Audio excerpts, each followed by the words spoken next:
संविधान बचेगा जब देश बचेगा। बात है ना कि पुलिस जो आरएसएस और बीजेपी के कितने हद तक दबाव में है कि वो केस्ड पैरेट नहीं रह गई। आर्टिफिशियल इंटेलिजेंस से जो आरएसएस और बीजेपी के लोग हैं उनके मुंह से बुलवाते हैं, जो वो बोलते हैं वो करते हैं। इसलिए ना पहलवानों के लिए कोई इन्वेस्टिगेशन ठीक से होगी, ना इस केस में इन्वेस्टिगेशन ठीक से होगी जब तक के सुप्रीम कोर्ट का कोई जज इसकी निगरानी नहीं करेंगे। मिलिट्री पुलिस से जब तक इन्वेस्टिगेशन नहीं होगी, क्योंकि दो बड़े धड़े मैं आपको बता चुका हूँ, ये उमेश पाल की हत्या से लेकर अतीक अहमद की हत्या तक, ये दो बीजेपी के धड़ों की लड़ाई है। एक सेंटर में बैठे अमित शाह जी और दो दूसरे योगी जी जो बैठे हैं, ये दोनों मोदी जी के बाद अपने आप को प्रधानमंत्री बनाने के लिए पूरी गहरी साजिशें रच रहे हैं।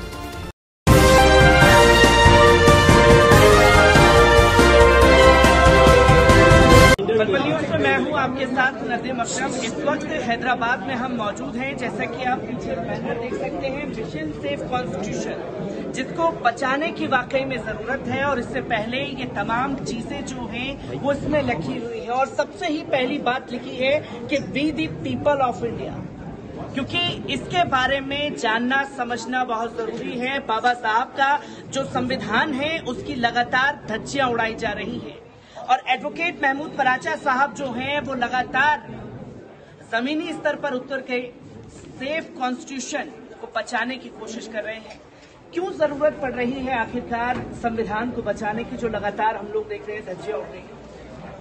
देखिए, संविधान ही तो देश है जो बाबा साहब डॉक्टर भीमराव अम्बेडकर ने मनुस्मृति को जला के भारत का संविधान बनाया था। आज मनुवादी मानसिकता जो है वो भारत के संविधान को जला के मनुस्मृति दोबारा लागू करना चाहती है। तो संविधान बचेगा जब देश बचेगा। और मुश्किल की बात यह है कि आज जो सरकारें सेंटर में आ गई हैं या बहुत सारे स्टेट्स में आ गई हैं, वो खुद मनुवादी मानसिकता से ग्रसित हैं और वो भारत के संविधान को नए तरीकों से कमजोर करके और मनुस्मृति लागू कराना चाहते हैं। उसकी सबसे बड़ी मिसाल जो है वो जुडिशरी है। तो जजेस के ऊपर, जुडिशरी के ऊपर जो दबाव बनाया जा रहा है, उसके लिए हमने 14 अप्रैल को दिल्ली में जो मिशन एक बड़ा मुहाज शुरू किया था। आज मिशन से कॉन्स्टिट्यूशन का चैप्टर खोलने का दिन है। यहाँ पे तेलंगाना चैप्टर खुला है, तो यहाँ भी इतना बड़ा सेमिनार हुआ और उसमें हमने एक तो मिशन सेफ कॉन्स्टिट्यूशन का चैप्टर यहाँ खोलने की बात की और दूसरा ये ऐलान किया बड़ा कि अगर जुडिशरी को किसी भी तरीके से डराने की कोशिश होगी, धमकाने की कोशिश होगी, तो जनता जो है, पूरा देश जो है सड़कों पे आएगा जुडिशरी की हिफाजत करने।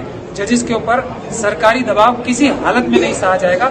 हम लोग पूरे जेल भरो आंदोलन कर देंगे पूरे देश में।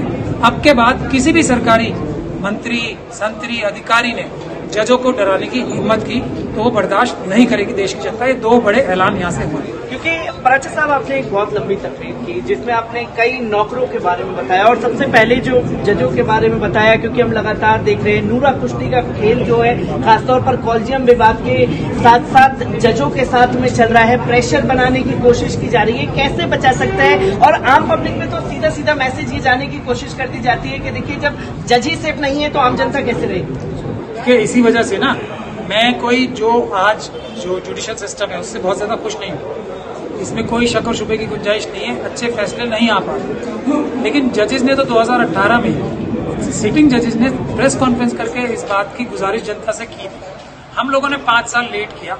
ये जनता को समझना चाहिए ना कि जनता देश की मालिक है। उनके नौकर जो हैं, एक जो नौकर हैं, जो जुडिशरी के नौकर हैं जनता के, वो उनसे रिक्वेस्ट कर रहे हैं कि हमारी मदद करो। अब जनता जाग चुकी है। आपने यहाँ भी देखा कितना जबरदस्त रिस्पांस इस पे आया है कि अगर जजेस की तरफ, कोलिजियम सिस्टम का मैं आपको बताना चाहता हूँ, रिस्पांस आपने देखा कि जजेस की तरफ किसी ने टेढ़ी आंख करके देखा, जो सरकारी पदों पे बैठे हैं, पावरफुल पदों पे बैठे हैं, तो जनता सड़कों पे आ जाएगी, जेल भरो आंदोलन करेगी। अब जहां तक कोलिजियम सिस्टम की बात है, कोलिजियम सिस्टम कोई बहुत अच्छा सिस्टम नहीं है, इससे बेटर हो सकता है। लेकिन आज जो चुनने के तरीके हैं, 2 तरीके हैं, उसमें से चॉइस करनी है लोगों। एक कोलिजियम सिस्टम है जिसमें अमित शाह, जिसमें नरेंद्र मोदी जी, जिसमें मोहन भागवत मेंबर रहेंगे, वो जज चुनेंगे। दूसरा कोलिजियम सिस्टम वो है जो कि चीफ जस्टिस रहेंगे और उनके साथ 4 दूसरे सीनियर जजेस रहेंगे। तो अब जनता, मेरे ख्याल से कोई भी जो कॉन्स्टिट्यूशन से प्यार करने वाला व्यक्ति है, वो इन दोनों कोलिजियम में से कौन सा कोलिजियम चुनेगा? वो ऑब्वियसली ये सुप्रीम कोर्ट के जजेस वाला कोलिजियम ही चुनेगा। जब चॉइस ही 2 में बची है कि नरेंद्र मोदी जी और अमित शाह और मोहन भागवत जी या सुप्रीम कोर्ट के जजेस, तो चॉइस ही हमारी लिमिटेड है। इसलिए इन चॉइसेस में से ऑब्वियसली ये वाली कोलिजियम की चॉइस ही बनती है, लेकिन इस कोलिजियम सिस्टम को इम्प्रूव कराने के लिए भी हम दिन रात जद्दोजहद करेंगे। क्योंकि एक तस्वीर ये भी सामने आई है, जब जजों की बात की जा रही है, कई फैसले ऐसे हुए बाबरी मस्जिद के वर्डिक्ट और कई फैसले ऐसे आ चुके हैं, और जिन लोगों ने फैसला दिया उन लोगों को या तो राज्यसभा मेंबर बना दिया गया या राज्यपाल बना दिया गया। तो कैसे देखते हैं, आम पब्लिक में कहीं ना कहीं निराशा जाती है जब सरकारी पदों पर बैठे हुए अधिकारियों को ही बड़े बड़े पदों से सम्मानित किया जा रहा है या यूं कहें कि इनाम दिया जा रहा है, तो कहां से बचेगा फिर संविधान? मैं इसीलिए तो कह रहा हूँ, इसीलिए जुडिशरी से बहुत सारे फैसले ऐसे आए हैं जो कि मुनासिब नहीं है, इसमें कोई शक और शुबे की गुंजाइश नहीं है। उन फैसलों के बारे में हम लंबी लंबी तनकीदें कर सकते हैं, वो हमारा हर एक नागरिक का फर्ज नहीं, ड्यूटी है, फर्ज है, हक नहीं है। ड्यूटी भी है कि ओपन कोर्ट के जो कॉन्सेप्ट है उसमें हर एक जजमेंट को क्रिटिसाइज करने का नागरिकों का एक फर्ज है, जो कि अभी कम हो रहा है, उसको ज्यादा करने की जरूरत है। लेकिन जो आप कह रहे हैं बात, जो इन्फ्लुएंस करने की बात होती है ना, जुडिशरी को या किसी भी इंस्टीट्यूशन को इन्फ्लुएंस करने के दो तरीके होते हैं, एक तो डंडा या गाजर। तो डरा के भी इन्फ्लुएंस किया जाता है और लालच दे के भी किया जाता है। तो ये दोनों ही तरीके जो गलत हैं, इसके लिए ही हम लोग जुडिशरी को प्रोटेक्ट करने के लिए देश की जनता उतर चुकी है। और वकीलों का रोल, मैंने ये भी आज डिटेल में कहा है, वकीलों का रोल भी इसमें अहम रहेगा सबसे, क्योंकि वकील एक ऐसी कम्युनिटी है जो कि संविधान को समझती है, देश की व्यवस्था को समझती है, और बहादुरी के साथ जो दमनकारी नीतियां कोई भी सरकार अपनाती है वो पुलिस के जरिए अपनाती है। तो पुलिस को संविधान याद दिलाना, पुलिस को कानून याद दिलाना सबसे अच्छा वकीलों को आता है। तो इसलिए एडवोकेट्स प्रोटेक्शन एक्ट भी है, वो भी बहुत जरूरी है, उसके लिए भी हम जद्दोजहद। क्योंकि सर दूसरा आपने नौकर के बारे में बताया जो हमारे देश के प्रधानमंत्री हैं, गृह मंत्री, और जब गृह मंत्री ही सार्वजनिक पद पर खड़े होकर के इसी तेलंगाना में आकर के ये कहे कि जी मुसलमानों का हम आरक्षण खत्म करेंगे, क्योंकि संविधान ने सबको अधिकार दिए हैं, पर वो मुसलमानों के अधिकारों को खत्म करने की बात कर रहे थे, तो कहां से बचेगा फिर संविधान? मैं इसीलिए पहले ही कह चुका हूँ, मनुवादी मानसिकता के लोग बड़ी साजिश के तहत मुसलमानों को तो सिर्फ निशाना बनाया जा रहा है, मतलब एक तरीके से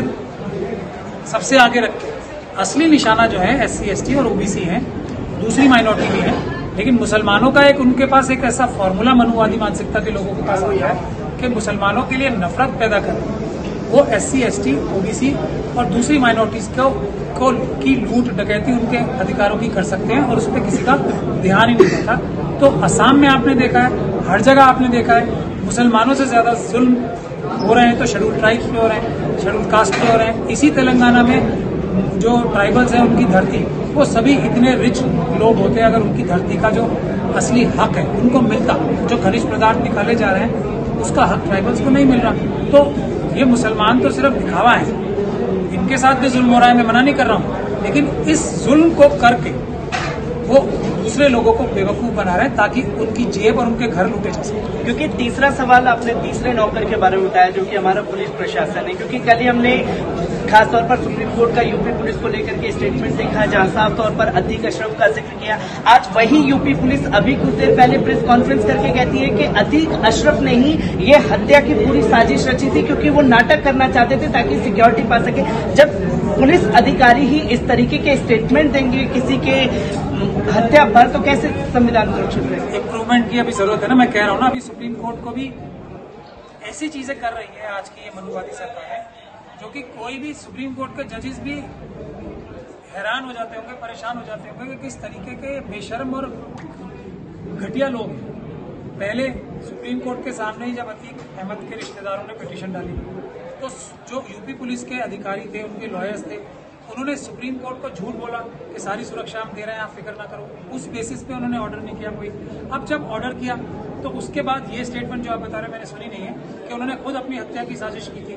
तो इस प्रकार की ये साफ दिखाती है ना कि पुलिस जो RSS और BJP के कितने हद तक दबाव में है कि वो केज्ड पैरेट नहीं रह गई, वो एक तरीके से आर्टिफिशियल इंटेलिजेंस से जो RSS और BJP के लोग हैं उनके मुंह से बुलवाते हैं, जो वो बोलते हैं वो करते हैं। इसलिए ना पहलवानों के लिए कोई इन्वेस्टिगेशन ठीक से होगी, ना इस केस में इन्वेस्टिगेशन ठीक से होगी, जब तक के सुप्रीम कोर्ट का कोई जज इसकी निगरानी नहीं करेंगे।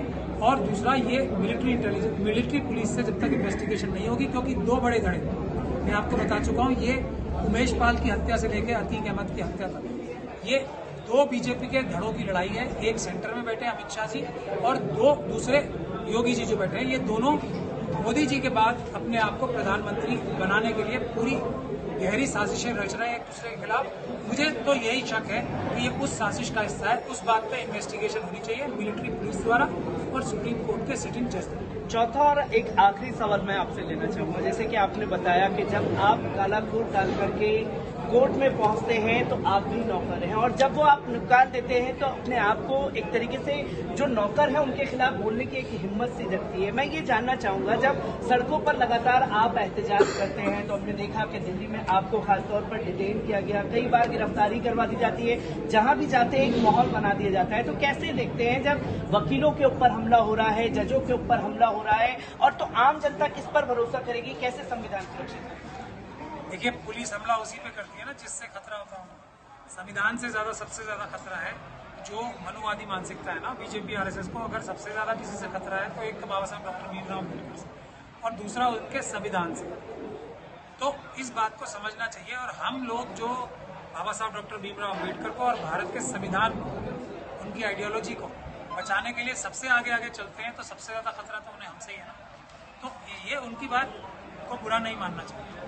वो जो भी कर रहे हैं अपनी मनुवादी व्यवस्था को बनाने के लिए कर रहे हैं, वो उनकी सोच है। हमारी सोच ये है कि हम कैसे भारत का संविधान बचाएं और भारत के संविधान से देश चलाएं। इसमें बुरा मानने की जरूरत नहीं है। यहाँ कोई बुरा कुश्ती नहीं हो रही ना, इसीलिए मेरे साथ तो कभी भी कुछ हो सकता है। असली होगा, दिखावे के लिए नहीं होगा। मुझे यूपी में घुसते ही पकड़ा जाता है, मेरी तो कोई वहां पे पब्लिक मीटिंग नहीं करने दी जाती ना, वरना मेरी भी बड़ी बड़ी मीटिंगें हो सकती है। तो ये बात सब लोगों को समझ में आनी चाहिए।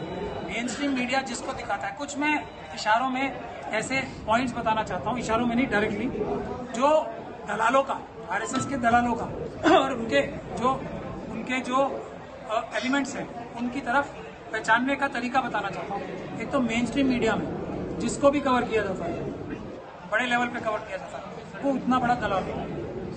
मेन स्ट्रीम मीडिया कभी भी अम्बेडकरवादियों को और संविधान वालों को कवर ही नहीं करेगी, क्योंकि उनसे उनकी सारी जो साजिशें हैं वो एक्सपोज होती हैं। ये पहली निशानी थी। एडवोकेट महमूद पराचा साहब हमारे साथ मौजूद थे, जिन्होंने ये तरीका बताया कि कैसे संविधान को बचाया जा सकता है जमीनी स्तर पर उतर करके।